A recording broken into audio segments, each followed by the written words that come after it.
ಅದು 2ನೇ ಮನೇಲಿ ರಾಹು ಇದ್ದಾಗ ತುಂಬ ಈ ಥರ ನಡೀತವೆ. ಯಾಕಂದರೆ ಸೋಲಲ್ವಲ್ಲ, ಎಲ್ಲಾದರೂ ನುಗ್ಗುತ್ತಾನೆ ಇರ್ತಾನಲ್ವ ರಾಹು, ಇದು ಈ ಕೆಪಾಸಿಟಿ. ಅದೇ 3ನೇ ಮನೇಲಿದ್ದಾಗ ಫ್ರೆಂಡ್ಸು, ಅಕ್ಕ ತಂಗಿ, ಅಣ್ಣ ತಮ್ಮ, ಇವ್ರ ಜೊತೆಗಳಲ್ಲಿ ಕಾಂಪ್ರಮೈಸ್ ಆಗೋದು ತುಂಬ ಕಮ್ಮಿ. ಅಂದರೆ ಅಲ್ಲೂ ಕೂಡ ಅವರ ಒಂದು ಕ್ವಾಲಿಟಿ ನಡೀತಾನೆ ಇರುತ್ತೆ. 4ನೇ ಮನೆ ಅಂತ ಬಂದಾಗ ಸುಖಸ್ಥಾನ ಅಂದಾಗ ರಾಹು ಎಲ್ಲಿದ್ರೆ ಅಲ್ಲಿ ನನಗೆ ಬೇಕು ಅನ್ನೋ ಒಂದು ಇದು ಜಾಸ್ತಿ ಇರುತ್ತೆ. ಅದೇ 5ನೇ ಮನೆಗೆ ಬಂದಾಗ ತುಂಬ ಜನ ಓದೋದು ಸ್ವಲ್ಪ ಡಲ್ ಆಗುತ್ತೆ. ಓದೋದು ಡಲ್ ಆದಾಗ ಏನಾಗುತ್ತೆ ಅಂದರೆ ಓದ್ತಾ ತುಂಬ ಸ್ಟ್ರಾಂಗ್ ಆಗ್ತಾರೆ ಆ್ಯಕ್ಟಿವಿಟೀಸು. ಅದೇ 5ನೇ ಮನೆಯಲ್ಲಿ ನೋಡಿ ರಾಹು ಮತ್ತು ಕುಜ ಇಬ್ಬರೂ ಏನಾದರೂ ಇದ್ದರೆ ಈ ಸ್ಪೋರ್ಟ್ಸ್ ಸೆಕ್ಟರಲ್ಲಿ ತುಂಬ ಹೆಸರು ಮಾಡಿರ್ತಾರೆ, ತುಂಬ ಅಚೀವ್ ಮಾಡಿರ್ತಾರೆ, ತುಂಬ ನೊಬೆಲ್ಸು ಇದನ್ನೆಲ್ಲ ತೊಗೊಂಡಿರ್ತಾರೆ. ಅವೆಲ್ಲವೂ ಕೂಡ ರಾಹು ಕುಜ ಒಟ್ಟಿಗೆ ಇದ್ದು 5ನೇ ಮನೇಲಿ ಏನಾದರೂ ಇದ್ದರೆ ತುಂಬ ಚೆನ್ನಾಗಿ ಸ್ಪೋರ್ಟ್ಸಲ್ಲಿ ಸಿಕ್ಕಾಪಟ್ಟೆ. ಇವಾಗ ಯಾರೆಲ್ಲ ಒಂದು ಸ್ವಿಮ್ಮಿಂಗ್ ಆಗಿರ್ಬೋದು, ಒಂದು ರನ್ನಿಂಗ್ ಆಗಿರ್ಬೋದು, ಅಥವಾ ಒಂದು ಕ್ರಿಕೆಟ್ ಆಗಿರ್ಬೋದು, ಈ ಥರ ಸೆಕ್ಟರಲ್ಲಿ ತುಂಬ ಹೆಸರು ಮಾಡಿರ್ತಾರೆ. ಅವರೆಲ್ಲರಿಗೂ ಕೂಡ 5ನೇ ಮನೇಲಿ ರಾಹು ಕುಜ ಇದ್ದಾಗ ಸ್ಟ್ರಾಂಗ್ ಆಗ್ತಾರೆ. ಇವಾಗ ಸ್ವಲ್ಪ ವೀಕ್ ಇರೋರು ಯಾರು ಆ ಕೆಲಸ ಮಾಡೋಕ್ಕಾಗಲ್ಲ. ಇವಾಗ ನಮ್ಮ ಸ್ಪೋರ್ಟ್ಸಲ್ಲಿ ತುಂಬ ಚೆನ್ನಾಗಿರಬೇಕು, ಒಂದು ಯಾವುದೇ ಒಂದು ಸೆಕ್ಟರ್ ಸ್ಪೋರ್ಟ್ಸು ಆಲ್ ಓವರ್ ಯಾವ ಸೆಕ್ಟರಲ್ಲಾದರೂ ಯಾವುದೇ ಸ್ಪೋರ್ಟ್ಸಲ್ಲಾಗಿರ್ಬೋದು ಸ್ಟ್ರಾಂಗಾಗಿ ನಾವಲ್ಲಿ ಗೆಲ್ತಾ ಇದ್ದಾರೆ ಅಂದರೆ ಸ್ಟ್ರಾಂಗ್ ಇರ್ತಾರಲ್ವ. ಸಾಮಾನ್ಯವಾಗಿರೋರು ಯಾರೂ ಅಂಥ ಕೆಲಸ ಮಾಡೋಕ್ಕಾಗಲ್ಲ.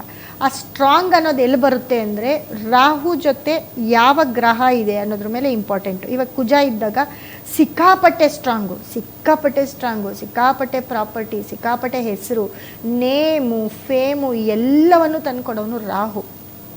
ನಮಗೆ ನಮ್ಮ ವ್ಯಕ್ತಿತ್ವವನ್ನು ರೂಪಿಸೋನೇ ರಾಹು ಆಗಿರ್ತಾನೆ. ಅದೇ ರೀತಿ ರಾಹು ಜೊತೆ 5ನೇ ಮನೇಲಿ 6ನೇ ಮನೇಲಿ ಇದ್ದಾಗ ಅದೇ ರೀತಿ ನಮ್ಮನ್ನು ಕೆಟ್ಟ ರೀತಿಯಲ್ಲಿ ನಮ್ಮನ್ನು ಜಗಳ ತಂದಿಡೋದು, ನಾವು ಸ್ಟ್ರಾಂಗ್ ಆಗಿರೋದು, ನಾವು ಇನ್ನೊಬ್ಬರ ಜೊತೆ ಹೋಗಿ ಪದೇ ಜಗಳ. ಇವಾಗ ಕೆಲವ್ರನ್ನ ನೋಡಿರ್ತೀರಾ, ಎಲ್ಲೋದ್ರೂ ಅವ್ರು ಕಿತ್ತಾಡ್ಕೊಂಬಂದಿರ್ತಾರೆ, ಅವರಿಂದನೇ ಜಗಳ. ಇವಾಗ ಒಂದು 4 ಜನ ಸೇರ್ತೀವಿ, ಅಲ್ಲಿ ಯಾರೋ ಒಬ್ಬರು ಬಂದು ಏನಾದರೂ ಒಂದು ಮಾಡಿ ನಾವು ಅನ್ಕೋತೀವಿ, ಇವ್ರನ್ನ ಇಲ್ಲಿ ಕರ್ಸ್ಬಾರ್ದಪ್ಪ, ಇವ್ರನ್ನ ಇಲ್ಲಿ ಕರ್ಸಿದ್ರೇ ಜಗಳ. ಚೆನ್ನಾಗಿರೋ ಫಂಕ್ಷನ್ ಹಾಳು ಮಾಡಿರ್ತಾರೆ, ಚೆನ್ನಾಗಿರೋ ಫ್ರೆಂಡ್ಶಿಪ್ನ ಹಾಳು ಮಾಡಿರ್ತಾರೆ. ಏನಕ್ಕೆ ಅಂತಂದರೆ ಅವರ ಒಂದು ಜಾತಕದಲ್ಲಿ 6ನೇ ಮನೆಯಲ್ಲಿ ರಾಹು ಇರ್ತಾನೆ. 6ನೇ ಮನೆಯಲ್ಲಿ ರಾಹು ಇದ್ದು ರಾಹು ಜೊತೆಗೆ ಅಲ್ಲೂ ಕೂಡ ಪಾಪಗ್ರಹಗಳು ಒಟ್ಟಿಗೆ ಸೇರಿದಾಗ ಈ ಥರ ಎಲ್ಲ ಆಗುತ್ತೆ. ರಾಹು ಜೊತೆ ಯಾವುದಾದ್ರೂ ಒಂದು ಆಗದೇ ಇರೋಂಥ ಗ್ರಹಗಳು ಇದ್ದಾಗ, ಶನಿ ಆಗಿರ್ಬೋದು, ಶನಿ ಇದ್ದಾಗ ಜಾಸ್ತಿ ಜಗಳ ಮಾಡಲ್ಲ, ಸೈಲೆಂಟು, ತುಂಬ ಸ್ಟ್ರಾಂಗಾಗಿ ಕೋಪ ಇದು ಎಲ್ಲ ತುಂಬ ಇರುತ್ತೆ. ಕೋಪ ಅಂತಂದರೆ ಸೈಲೆಂಟ್ ಕಿಲ್ಲರು ಅವರು. ಹಾಗಾಗಿ ಕುಜ ಇದ್ದಾಗ ಜಗಳ ಜಾಸ್ತಿ ಆಗುತ್ತೆ. ಸೂರ್ಯ ಇದ್ದಾಗೂ 6ನೇ ಮನೇಲಿ ಇದ್ದಾಗ ಜಗಳ ಜಾಸ್ತಿ ಆಗುತ್ತೆ. ಮತ್ತು ಈ ರಾಜಕೀಯದಲ್ಲೆಲ್ಲ ಫಸ್ಟ್ ಯಾರ್ಯಾರೆಲ್ಲ ಗಲಾಟೆ ಮಾಡ್ತಿರ್ತಾರೆ, ಸಿನಿಮಾ ರಂಗದಲ್ಲಾಗಿರ್ಬೋದು, ಮತ್ತು ಇವರು ಮಾತಾಡೋದು, ತಂದಿಕ್ಕೋದು, ಇದೆಲ್ಲವೂ ಕೂಡ ಆಗ್ತಾ ಇರುತ್ತೆ. ಇದು ರಾಹುಕೇತುಗಳ ಬಗ್ಗೆ ಮಾತಾಡ್ತಾ ಹೋಗೋಣ. ಇವಾಗ ಒಂದು ಕರೆ ಇದೆ, ತಗೋಣ. ಹಲೋ. ನಮಸ್ತೆ ಸರ್. ನಮಸ್ತೆ ಮೇಡಮ್. ಎಲ್ಲಿಂದ ಕರೆ ಮಾಡ್ತಾ ಇರೋದು? ನಾವು ಬೆಂಗಳೂರಿಂದ ಮೇಡಮ್. ನಿಮ್ಮ ಹೆಸರು? ನಮ್ಮ ಹೆಸರು ಶಿವಗಂಗಮ್ಮ ಅಂತ. ಮಗಳ ಬಗ್ಗೆ ಕೇಳಬೇಕಾಯ್ತು. ಓಕೆ, ಅವ್ರು ಹುಟ್ಟಿರೋಂಥ ದಿನಾಂಕ ಮತ್ತು ಸಮಯ ಹೇಳಿ. 4/11 4ನೇ ತಾರೀಕು 11ನೇ ತಿಂಗಳು. 11/4 4/11 4ನೇ ತಾರೀಕು 11ನೇ ತಿಂಗಳು. ಇಯರ್ ಹೇಳಿ. 93. 1993. ಅವ್ರು ಹುಟ್ಟಿರೋಂಥ ಸಮಯ? ಬೆಳಿಗ್ಗೆ 5 ಗಂಟೆ ಮೇಡಮ್. 93 ಬೆಳಗ್ಗೆ 5 ಗಂಟೆ ಅಲ್ವಾ? ಒಂದು ನಿಮಿಷ ಮಂತ್ ಹೇಳಿ. 11ನೇ ತಿಂಗಳು.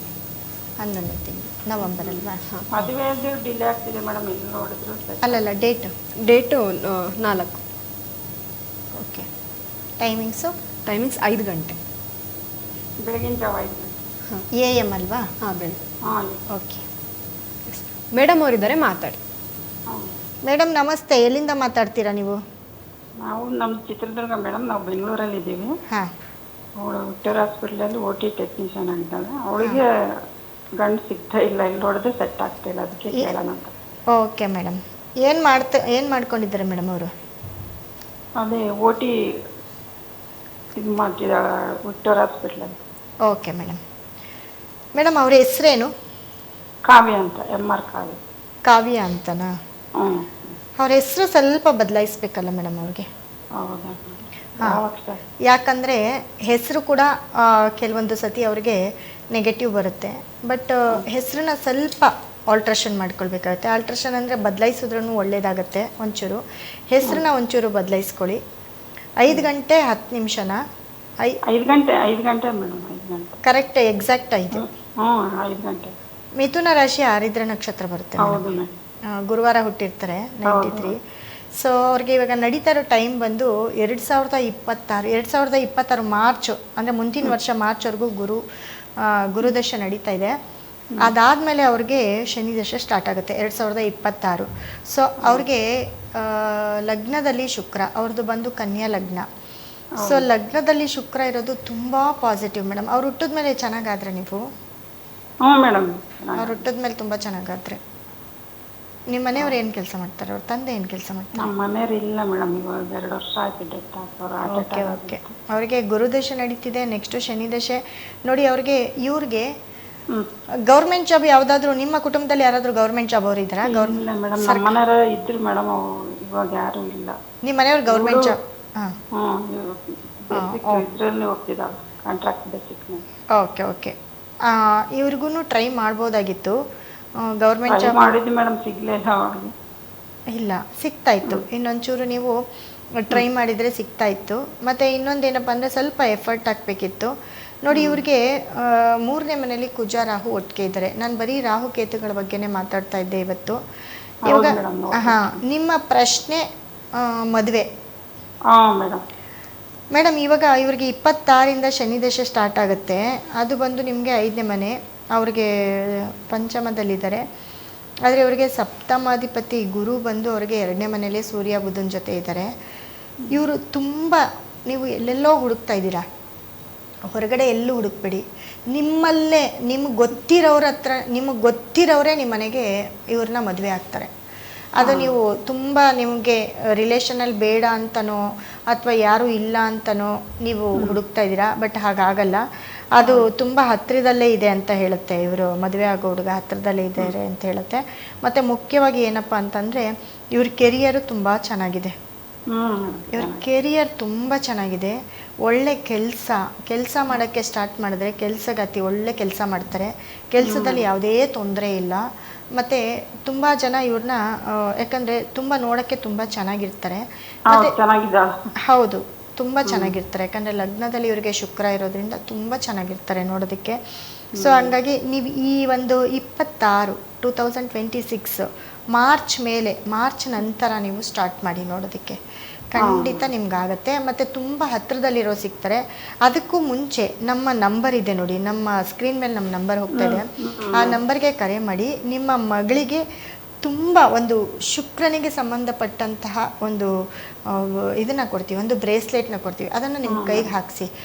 ಮದುವೆಗೆ ಅಂತಾನೆ ಒಂದು ಬ್ರೇಸ್ಲೆಟ್ನ ಕೊಡ್ತೀವಿ. ಅದನ್ನು ಅವ್ರ ಕೈಗೆ ಹಾಕಿಸಿ. ಖಂಡಿತ ನಿಮಗೆ ತುಂಬ ಚೆನ್ನಾಗಿರೋ ಹುಡುಗ ಸಿಗ್ತಾರೆ. ಯಾಕಂದರೆ ಇವರು ಮ್ಯಾರೇಜ್ ಲೈಫ್ ಅಂತೂ ತುಂಬ ಎಕ್ಸ್ಟ್ರಾರ್ಡಿನರಿ, ತುಂಬ ಚೆನ್ನಾಗಿದೆ. ಮುಂದಿನ ಲೈಫು ಸೂಪರ್ ಇವ್ರದ್ದು. ಅದೇನೇ ನಿಮ್ಗೆ ಕಷ್ಟ ಆಗಿರ್ಬೋದು, ಅದೇನೇ ನಷ್ಟ ಆಗಿರ್ಬೋದು, ತುಂಬ ಒಳ್ಳೆ ಮನೆಗೆ ಹೋಗ್ತಾರೆ ಅಂತ ಹೇಳುತ್ತೆ. ಕೆರಿಯರು ತುಂಬ ಸ್ಟ್ರಾಂಗ್ ಆಗಿದೆ ಇವ್ರಿಗೆ. ಸೊ ಹಾಗಾಗಿ ಆ ನಮ್ಮಲ್ಲಿ ಸಿಕ್ಕುವಂಥ ಒಂದು ಬ್ರೇಸ್ಲೆಟ್ನ ಹಾಕಿ ನಮ್ಮ ನಂಬರ್, ನೀವು ಎಲ್ಲೇ ಇದ್ರೂ ನಾವು ಆನ್ಲೈನ್ ಮುಖಾಂತರ ಕಳಿಸ್ಕೊಡ್ತೀವಿ. ಅದನ್ನು ಯೂಸ್ ಮಾಡಿ ತುಂಬ ಚೆನ್ನಾಗಿರೋರು ಸಿಗ್ತಾರೆ. ಈ ಒಂದು 26 ಮಾರ್ಚ್ ನೆಕ್ಸ್ಟ್ ಅದರಿಂದ. ಮತ್ತು ಒಂದು ಹೆಸರು ಚೇಂಜ್ ಮಾಡ್ಕೊಳ್ಳಿ.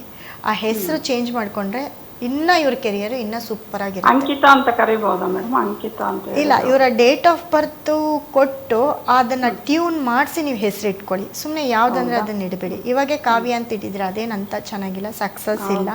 ಆ ಹೆಸರಲ್ಲಿ ಇವ್ರಿಗೆ ಪಾಸಿಟಿವ್ ಇಲ್ಲ. ನೀವು ಹೆಸರು ಚೇಂಜ್ ಮಾಡ್ಕೊಳ್ಳಿ. ಮತ್ತು ಒಂದು ಬ್ರೇಸ್ಲೆಟ್ ಯೂಸ್ ಮಾಡಿ. ಖಂಡಿತ ಇವರು ತುಂಬ ಚೆನ್ನಾಗಾಗ್ತಾರೆ. ಇವರು ತುಂಬ ಚೆನ್ನಾಗಿದ್ದಾರೆ ಕೂಡ. ಅವರ ಅಭಿರುಚಿಗೆ ತಕ್ಕಂಗೆ ಅವರಿಗೆ ಹುಡುಗ ಸಿಗ್ತಾರೆ, ಒಳ್ಳೆ ಮನೆ ಸಿಗುತ್ತೆ. ಇದು ಮಾತ್ರ ಹೇಳಬಲ್ಲೆ. ಥ್ಯಾಂಕ್ ಯು ಮೇಡಮ್, ಧನ್ಯವಾದ. ವೀಕ್ಷಕರೇ, ನಿಮ್ಮೆಲ್ಲ ಕಷ್ಟಗಳಿಗೆ ಸಮಸ್ಯೆಗಳಿಗೆ ಪರಿಹಾರ ಬೇಕು ಅಂತ ಅಂದರೆ ನಿಮ್ಮ ಸ್ಕ್ರೀನ್ ಮೇಲೆ ಡಿಸ್ಪ್ಲೇ ಆಗ್ತಾ ಇರುವಂಥ 8197676666 ಈ ಸಂಖ್ಯೆಗೆ 9 ಗಂಟೆಯಿಂದ 10 ಗಂಟೆ ಒಳಗಡೆ ಕರೆ ಮಾಡಿದ್ರೆ ಮೇಡಮ್ ಅವರು ನಿಮ್ಮೆಲ್ಲ ಪ್ರಶ್ನೆಗಳಿಗೆ ನೇರವಾಗಿ ಪರಿಹಾರ ಕೊಡ್ತಾ ಹೋಗ್ತಾರೆ. ಇನ್ನು ಫೇಸ್ಬುಕ್ ಲೈವ್ ಕೂಡ ಹೋಗ್ತಾ ಇದೆ, ಅದರಲ್ಲೂ ಸಹ ನೀವು ಕಮೆಂಟ್ ಆಗ್ಬೋದು. ಅಲ್ಲಿ ಬರುವಂತಹ ಪ್ರಶ್ನೆಗಳಿಗೂ ಸಹ ಮೇಡಮ್ ಅವರು ಉತ್ತರವನ್ನು ಕೊಡ್ತಾ ಹೋಗ್ತಾರೆ. ಕಮೆಂಟ್ ಹಾಕಿದರೆ ಓದಿ ನೀವು ನೋಡಿ. ತುಂಬ ಜನ ತುಂಬ ಕಮೆಂಟ್ ಹಾಕಿದ್ದಾರೆ. ಸೊ ಈ ಕಮೆಂಟ್ ಹಾಕೋದ್ರಲ್ಲಿ ಕೂಡ ನಿಮ್ಮ ಒಂದು ಅಂದರೆ ನೀವೇನು ಕಮೆಂಟ್ ಹಾಕ್ತೀರಾ ಅನ್ನೋದ್ರ ಮೇಲೂ ಡಿಪೆಂಡ್ ಆಗಿರುತ್ತೆ. ಅದರಲ್ಲೂ ಕೂಡ ನಿಮ್ಮ ಒಂದು ಪ್ರಶ್ನೆಗೆ ಉತ್ತರ ಕೊಡುವಂಥ ಒಂದು ಇದನ್ನು ನಾವು ಮಾಡ್ತಾ ಹೋಗ್ತೀವಿ. ಜೊತೆಗೆ ನೀವು ಲೈವಲ್ಲಿ ಕಾಲ್ ಮಾಡ್ಬೋದು. ಹೌದು. ಇನ್ನು ಕಮೆಂಟ್ ಹಾಕ್ತಾ ಇದ್ದೀರಾ, ತುಂಬ ಜನ ನೋಡ್ತಾ ಇದ್ದೀರಾ. ಅದೇ ರೀತಿ ನಿಮ್ಗೆ ಯಾವ್ದಾದ್ರು ಪ್ರಶ್ನೆ ಇದ್ದರೆ ಅಲ್ಲಿ ಆ ಪ್ರಶ್ನೆಯನ್ನು ಕೇಳಿದ್ರೆ ಆ ಪ್ರಶ್ನೆಗೂ ಸಹ ಉತ್ತರವನ್ನು ಕೊಡ್ತಾ ಹೋಗ್ತೀವಿ. Yes ma'am. ಇನ್ನು ನೀವು ಇವತ್ತು 20ನೇ ತಾರೀಕು ಎರಡು ಅನ್ನೋ ಸಂಖ್ಯೆ ಕಳೆದ ಒಂದು ತಿಂಗಳಿಂದ ಹೇಳ್ಕೊಂಡು ಬಂದಿದ್ದೀರಾ. 2 ಅನ್ನೋ ಸಂಖ್ಯೆ ತುಂಬ ಅಪಾಯಕಾರಿ. ಕಳೆದ ಒಂದು ತಿಂಗಳು ಇಲ್ಲ, ಕಳೆದ ವರ್ಷದಿಂದ. ಅದು ಇವತ್ತು 20ನೇ ತಾರೀಕು. ಇವತ್ತಿನ ದಿನ ಯಾವ ರೀತಿ ಇದೆ? ಇವತ್ತಿನ ಸಂಖ್ಯೆಗೂ ಇವತ್ತಿನ ದಿನಕ್ಕೂ ಏನು ಇದು ನೋಡಿ. ಈ 2025ನೇ ಇಸ್ವಿಗೆ 2025 2025ಗೆ 2 ಅನ್ನೋದು ತುಂಬ ಡೇಂಜರ್ ನಂಬರ್ ಅಂತ ಹೇಳ್ತಾ ಬಂದಿದ್ದೆ. ಆ 2 ಅನ್ನೋ ಡೇಂಜರ್ ನಂಬರು ಅದೇ ರೀತಿ ಎಲ್ಲ ಒಂದು ಇನ್ಸಿಡೆಂಟು ಕೂಡ 2ನೇ ತಾರೀಕು ಆಗಿರ್ಬೋದು, 22ನೇ ತಾರೀಕು ಆಗಿರ್ಬೋದು, 20ನೇ ತಾರೀಕು ಆಗಿರ್ಬೋದು, ಅದೇ ರೀತಿ ಈ ಡೇಟಲ್ಲಿ ಹುಟ್ಟಿರೋರ್ಗಾಗಿರ್ಬೋದು, ಎಲ್ಲರೂ ಇದನ್ನು ಅನುಭವಿಸಿದ್ದೀರಾ. ಯಾಕಂದರೆ ನಿಮ್ಮಲ್ಲಿ ನೀವು ಪ್ರಶ್ನೆ ಮಾಡ್ಕೊಳ್ಳಿ, ಇದನ್ನು ಅನುಭವಿಸಿದ್ದೀರಾ, ನಿಮ್ಮ ಲಾಸ್ನ ನೋಡಿರ್ತೀರಾ. ನಿಮ್ಮ ಏಳಿಗೆ ತುಂಬ ಚೆನ್ನಾಗಿರೋರು ಕೂಡ ಈ ವರ್ಷದಲ್ಲಿ ಈ ಟೈಮಲ್ಲಿ ತುಂಬ ಲಾಸ್ನ ನೋಡಿರ್ತೀರಾ. ಅದೇ ರೀತಿ ಈ ವರ್ಷದ ಕೊನೆ ತಿಂಗಳಿದಾಗಿರುತ್ತೆ. ಈ ಕೊನೆ ತಿಂಗಳಲ್ಲಿ ಇವತ್ತು ಡೇಟು 20, ಇವತ್ತು ಕೂಡ ತುಂಬ ಡೇಟು ನೆಗೆಟಿವು. ಆದರೆ ನಕ್ಷತ್ರ ಸ್ಟ್ರಾಂಗ್ ಇದೆ ಅಂತ ಹೇಳಿದೆ. ಇವತ್ತಿನ ಡೇಟಲ್ಲಿ 20ನೇ ತಾರೀಕು ಅವರೆಲ್ಲ ಯಾರ್ಯಾರೆಲ್ಲ ಹುಟ್ಟಿರ್ತೀರ ಅವರು ತುಂಬ ಜೋಪಾನವಾಗಿರಿ, ತುಂಬ ಕೇರ್ಫುಲ್ ಆಗಿರಿ ಅಂತ ಹೇಳ್ತೀನಿ. ಅದೇ ರೀತಿ ನೋಡಿ, ಇವತ್ತಿನ ಡೇಟ್ಗೆ ಇವತ್ತು 20 ಅಂತ ಬಂದಾಗ ತುಂಬ ಬ್ಲೂ ಕಲರು, ಅತಿ ಹೆಚ್ಚು ಬ್ಲೂನ. ಇದೇ 2 ಅನ್ನೋ ನಂಬರು ಮುಂದಿನ ವರ್ಷಕ್ಕೆ 2020ಕ್ಕೆ ತುಂಬ ರಾಜಯೋಗವನ್ನು ನೋಡ್ತೀರಾ. ನಿಮ್ಮ ಕಷ್ಟ ಈ ವರ್ಷ ಏನಿದೆ ಅದಕ್ಕೆ ದುಪ್ಪಟ್ಟು ರಿಸಲ್ಟ್ನ ನೀವು ಮುಂದಿನ ವರ್ಷ ನೋಡ್ತೀರಾ. ಅದನ್ನು ನೀವು ಬಳಸ್ಕೊಳ್ಬೇಕು, ನಿಮ್ಮ ಯೋಗ ಹೆಚ್ಚಿಸ್ಕೊಳ್ಬೇಕು. ಇವಾಗ ಏನು ಹೇಳಿದೆ ನಾನು, ನಮ್ಮ ಯೋಗ ಹೆಚ್ಚಾಗಬೇಕು ಅಂತಂದರೆ ನಮ್ಮ ವಿಲ್ ಪವರ್ ಮುಖ್ಯ, ನಮ್ಮ ಗ್ರಹಗಳು ಮುಖ್ಯ ಅಂತ. ಅದೇ ರೀತಿ ಇವತ್ತಿನ ಬಣ್ಣ ಬಂದು ಆರೆಂಜ್ ಕಲರ್ ಯೂಸ್ ಮಾಡಿ. ಅದೇ ರೀತಿ ನಕ್ಷತ್ರದ ಪ್ರಕಾರ ಆರೆಂಜ್ ಕಲರ್ ಯೂಸ್ ಮಾಡಿ, ತುಂಬ ಪಾಸಿಟಿವ್ ಕೊಡುತ್ತೆ. ಅದೇ ರೀತಿ ಬ್ಲೂ ಕಲರನ್ನು ಯೂಸ್ ಮಾಡಿ, ನೀಲಿ ಬಣ್ಣವನ್ನು ಯೂಸ್ ಮಾಡಿ, ಅದು ಕೂಡ ಇವತ್ತು ತುಂಬ ಪಾಸಿಟಿವ್. ಮತ್ತು ಬಿಳಿ ಬಣ್ಣವನ್ನು ಯೂಸ್ ಮಾಡಿ, ಅದು ಕೂಡ ತುಂಬ ಪಾಸಿಟಿವನ್ನು ಕೊಡುತ್ತೆ. ಮ್ಯಾಮ್, ಒಂದು ಕಮೆಂಟ್ ಇದೆ, ಇದ್ರ ಬಗ್ಗೆ ಮಾತಾಡ್ತಾ ಹೋಗೋಣ. ಒಂದು ಏನು ಜಾತಕ ಹೇಗಿದೆ ಅಂತ ಕೇಳಿದರೆ, ದಿನಾಂಕ ಬಂದು 1 ಹೇಳಿ 2ನೇ ತಿಂಗಳು 2023. ನೋಡಿ, ಕಮೆಂಟ್ ಮಾಡಿದಾಗ ಅಲ್ಲೂ ಕೂಡ ನಿಮ್ಮ ಒಂದು ಕಮೆಂಟ್ಗೆ ನಾವು ರೆಸ್ಪಾನ್ಸ್ ಮಾಡ್ತಾ ಇದ್ದೀವಿ. ಹೇಳಿ ಮೇಡಮ್. 1 2ನೇ ತಿಂಗಳು 2023. 1 ನಿಮಿಷ. 1/2/2023 ಬೆಳಗ್ಗೆ 11:03 11 ಗಂಟೆ 3 ನಿಮಿಷ. ಓಕೆ, ನೋಡೋಣ. ನೋಡಿ, ಯಾರೋ ಕಮೆಂಟ್ ಮಾಡಿದ್ದಾರೆ ಪಾಪ. ಅವ್ರದ್ದು ಬುಧವಾರ ಬರುತ್ತೆ, ವೃಷಭ ರಾಶಿ, ಮೇಷಲಗ್ನ, ಮೃಗಶಿರ ನಕ್ಷತ್ರ ಬರುತ್ತೆ. 2023 ಅಂತ ಅಂದರೆ 1-2 ಇಯರ್ಸ್ ಅಷ್ಟೇ. 23, 24, 25 ಇನ್ನು ಬೇಬಿ. ಓಕೆ, ಅವ್ರಿಗೂ ನೋಡಿ ಲಗ್ನದಲ್ಲಿ ರಾಹು, ಅವರ ಲಗ್ನ ಬಂದು ಮೇಷ ಲಗ್ನ ಬರುತ್ತೆ. ಮೇಷ ಲಗ್ನ ಬಂದಾಗ ಸಪ್ತಮದಲ್ಲಿ ಕೇತು ಇರುತ್ತೆ. ಮತ್ತು ಈ ಮಗುಗೆ ಯಾರ ಹತ್ರ ಆದರೂ ಕೇಳಿದಾಗ ಅವರು ಏನು ಹೇಳ್ತಾರೆ, ಇದು ಕಾಳಸರ್ಪ ದೋಷ ಅಂತಲೇ ಹೇಳ್ತಾರೆ. ಯಾಕೆಂದರೆ ರಾಹು ಕೇತುಗಳ ಮಧ್ಯೆ ಎಲ್ಲ ಗ್ರಹಗಳು ಬಂದಿದೆ. ಆದರೆ ಕಾಳಸರ್ಪ ದೋಷ ಅಲ್ಲ, ಮಗುಗೆ ತುಂಬ ರಾಜಯೋಗ. ಆದರೆ ಮಗುವಿನ ಜಾತಕದಲ್ಲಿ ಗುರು ಒಂದು ಕೆಟ್ಟಿದೆ. ಸೊ ಗುರು ಕೆಟ್ಟಿರೋದ್ರಿಂದ ಅದೇನು ಅಂತ ಏನಿಲ್ಲ. ಮತ್ತು ನೋಡಿ, 2023ರಿಂದ 27ರವರೆಗೂ ತುಂಬ ಟೈಮ್ ಚೆನ್ನಾಗಿದೆ. ಅದಾದಮೇಲೆ 27ರಿಂದ 45 ಎಕ್ಸ್ಟ್ರಾಡಿನರಿ ಟೈಮು. ಮಗುವಿಗೆ ಇವಾಗ ಮಗು ಹುಟ್ಟಿದ ಮೇಲೆ 27ರ ಒಳಗಡೆ ಅವರ ಪೇರೆಂಟ್ಸು ಏನಾದರೂ ಒಂದು ಪ್ರಾಪರ್ಟಿ ಪರ್ಚೇಸ್ ಮಾಡೇ ಮಾಡ್ತಾರೆ. ಒಂದು ಮನೆ ತೊಗೊಳ್ಳೋದು, ಮನೆ ರೆವಲ್ಯೂಷನ್ ಮಾಡೋದು, ಮನೆಯ ಗುರುಪ್ರವೇಶ ಮಾಡೋದು, ಅಥವಾ ಪ್ರಾಪರ್ಟಿ ತೊಗೊಳ್ಳೋದು, ಜಮೀನು ತೊಗೊಳ್ಳೋದು, ಅಥವಾ ಅವ್ರು ಏನಾದರೂ ರಿಯಲ್ ಎಸ್ಟೇಟ್ ಮಾಡ್ತಿದ್ರೆ ಅದರಲ್ಲಿ ದುಡ್ಡು ತುಂಬ ಚೆನ್ನಾಗಿ ಸಂಪಾದನೆ ಮಾಡೋದು, ಇದೆಲ್ಲ ಕೂಡ ಆಗಿರುತ್ತೆ. ಈ ಮಗುವಿನ ಪೇರೆಂಟ್ಸು ತುಂಬ ಚೆನ್ನಾಗಿ 27ರೊಳಗಡೆ ಏನಾದರೂ ಒಂದು ಪರ್ಚೇಸ್ ಮಾಡೇ ಮಾಡ್ತಾರೆ. ಜಾಗ, ಮನೆ, ಅಥವಾ ಮನೇನ ಹೊಸದಾಗಿ ಮನೆ ಕಟ್ಟಬೇಕು ಅಂದ್ಕೊಂಡಿದ್ರೆ ಕಟ್ಟೋದು, ಯಾವುದಾದ್ರೂ ಒಂದು ಮಾಡ್ತಾರೆ. ಇಲ್ಲ ಪಿತ್ರಾರ್ಜಿತ ಆಸ್ತಿ ಅವ್ರಿಗೆ ಯಾವುದಾದ್ರೂ ಬರೋದಿದ್ರೆ ಅದು ಕೂಡ ಇವ್ರ ಕೈ ಸೇರುತ್ತೆ ಅಂತ ಹೇಳುತ್ತೆ. ಯಾಕಂದರೆ ಮಗುವಿನ ಜಾತಕ ಟೈಮು ಅಷ್ಟು ಚೆನ್ನಾಗಿದೆ. ಅದೇ ರೀತಿ ಮಗುವಿನ ಲೈಫ್ ಕೂಡ ತುಂಬ ಚೆನ್ನಾಗಿದೆ. ಆದರೆ ನಾನು ಹೇಳಿದೆ, ಮಗು ಇಂಟರ್ ಕ್ಯಾಸ್ಟ್ ಮ್ಯಾರೇಜ್ ಮಾಡ್ಕೊಳ್ಬೋದು ಅಂತ ಅಂದರೆ ಲವ್ ಮ್ಯಾರೇಜ್ ಮಾಡ್ಕೊಳ್ಬೋದು ಅಂತ ಹೇಳಿದೆ. ಸೊ ಅದು ಕೂಡ ನಡಿಬೋದು. ಅದು ಬಿಟ್ಟರೆ ಜಾತಕ ತುಂಬ ಚೆನ್ನಾಗಿದೆ. ಮಗುವಿನಿಂದ ತಾಯಿ ತಂದೆಗೆ ತುಂಬ ಪಾಸಿಟಿವ್ ಇದೆ. ಎಸ್ ಮ್ಯಾಮ್, ಇವತ್ತು ಕಾಳಸರ್ಪ ದೋಷ ಅಂದರೆ ಏನು, ಕಾಳಸರ್ಪ ದೋಷವನ್ನು ಕಾಳಸರ್ಪ ಯೋಗವಾಗಿ ಯಾವ ರೀತಿ ಬದಲಾವಣೆ ಮಾಡ್ಕೋಬೇಕು, ಇವೆಲ್ಲವನ್ನ ತಿಳಿಸ್ಕೊಡ್ತಾ ಹೋದ್ರಿ. ಇಷ್ಟೊತ್ತವರೆಗೂ ಎಲ್ಲ ರಾಶಿಗಳ ಬಗ್ಗೆನೂ ಮಾತಾಡ್ತಾ ಹೋದ್ರಿ. ಧನ್ಯವಾದ ಮ್ಯಾಮ್. ಇಷ್ಟೊತ್ತು ನನ್ನ ಒಂದು ಕಾರ್ಯಕ್ರಮ ನೋಡಿರೋ ಎಲ್ಲ ನನ್ನ ವೀಕ್ಷಕರಿಗೂ ನನ್ನ ಒಂದು ಧನ್ಯವಾದವನ್ನು ತಿಳಿಸ್ತಾ ಮತ್ತೆ ನಾಳಿನ ಸಂಚಿಕೆಯಲ್ಲಿ ಇದೇ ಸಮಯದಲ್ಲಿ ನಿಮ್ಮನ್ನು ಭೇಟಿಯಾಗ್ತೀನಿ. ನಿಮ್ಮ ಯಾವುದೇ ಪ್ರಶ್ನೆ ಇದ್ದರೂ ನೇರ ಭೇಟಿಯಾಗಿ ನೇರ ಸಂಪರ್ಕದಲ್ಲಿ ನಿಮ್ಮ ಒಂದು ಸಮಸ್ಯೆಗೆ ಪರಿಹಾರವನ್ನು ಕೂಡ ಕೊಡ್ತಾ ಹೋಗ್ತೇನೆ ಅಂತ ಹೇಳ್ತಾ ನನ್ನ ಒಂದು ಕಾರ್ಯಕ್ರಮವನ್ನು ಮುಗಿಸ್ಕೊಡ್ತಾ ಇದ್ದೀನಿ. ಧನ್ಯವಾದ. ವೀಕ್ಷಕರೇ, ಇದಾಗಿತ್ತು ಈ ಕ್ಷಣದ ವಿಶೇಷ. ಮತ್ತಷ್ಟು ಸುದ್ದಿಗಾಗಿ ನೀವು ನೋಡ್ತಾ ಇರಿ